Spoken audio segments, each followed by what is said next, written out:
Hello and welcome to the channel. I'm Jason Godbey. I'm a filmmaker and content creator based in New York City. The Sony A7S Mark II was released back in 2015 as an update to the Mark I, and the biggest upgrade was the fact that it could record 4K video internally and could record up to 120 frames per second in full HD. As a result, it was really popular with filmmakers. We decided to shoot the sequence at the top of the show to give it a real-world test and see what it was like to use in a real-world situation on a real shoot. But let's break it down, starting with the Sony A7 II is a small mirrorless camera that's easy to handle and lightweight. One of the criticisms of the Sony Alpha series cameras is that they're a bit too small. The grip is small and could get lost in your hands. One solution would be to add a battery grip or a cage to give it some more size and weight. I used a top handle, which I picked up for around $20, and it worked just fine. Since I'm often a one-man band, I really appreciated that the camera was easy to carry around. One thing I didn't like was the placement of the record button. It's tiny and in an awkward spot on the grip. It's hard to press and to know if it is pressed, so you could easily think you're recording when you're not. The camera does have a number of programmable buttons. I was able to program the buttons to my personal preferences, which made it much easier and more intuitive to use.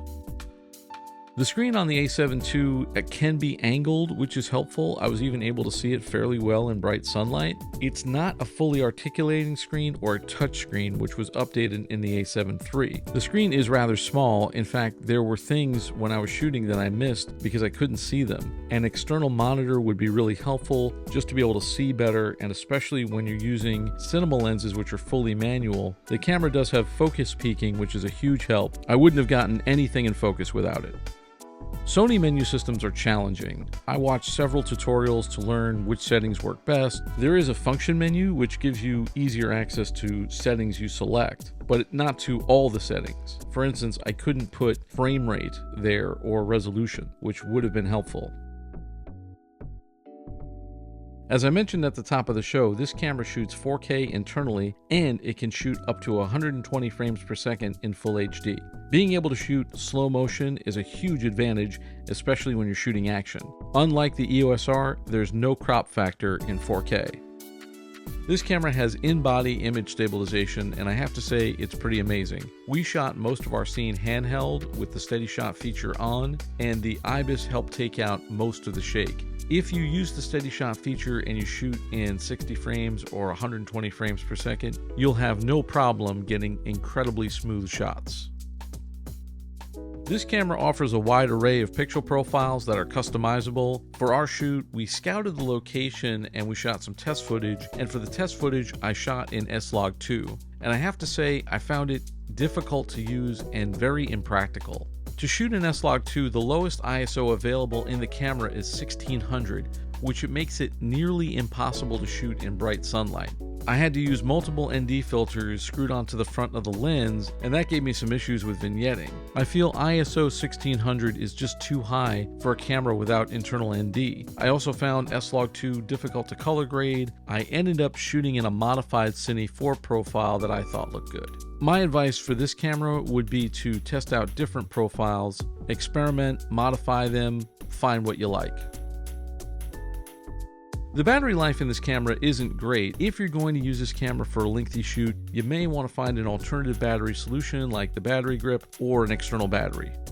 So let's talk about the lenses. We've used these Rokinon Cine lenses on a few projects, and I have to say I'm really impressed by the quality.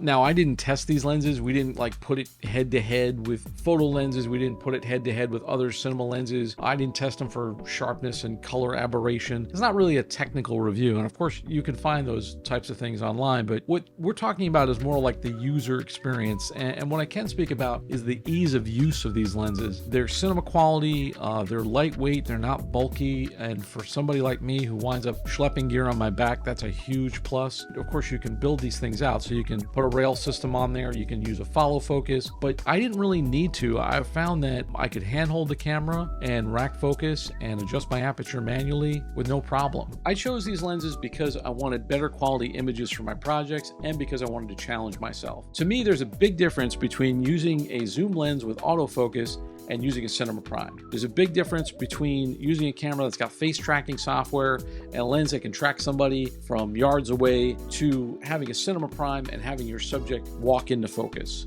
Cinema lenses change the way you shoot. They change your workflow on set. You have to set the focus before the take and have the actor stand on their mark and then come back to that same mark. And it does slow things down. But what I like about slowing things down is that you have to be deliberate. You're not relying on autofocus and zoom lenses. You have to be deliberate about your framing and your composition. And I feel like I'd become a little too dependent on zoom lenses and autofocus. And those are great tools. They make your shooting easier, but they don't make you a better filmmaker. They don't make you a better cinematographer. I think the images I got with the Rokinons are more cinematic, not only because of the quality of the glass, but because of the way they made me shoot.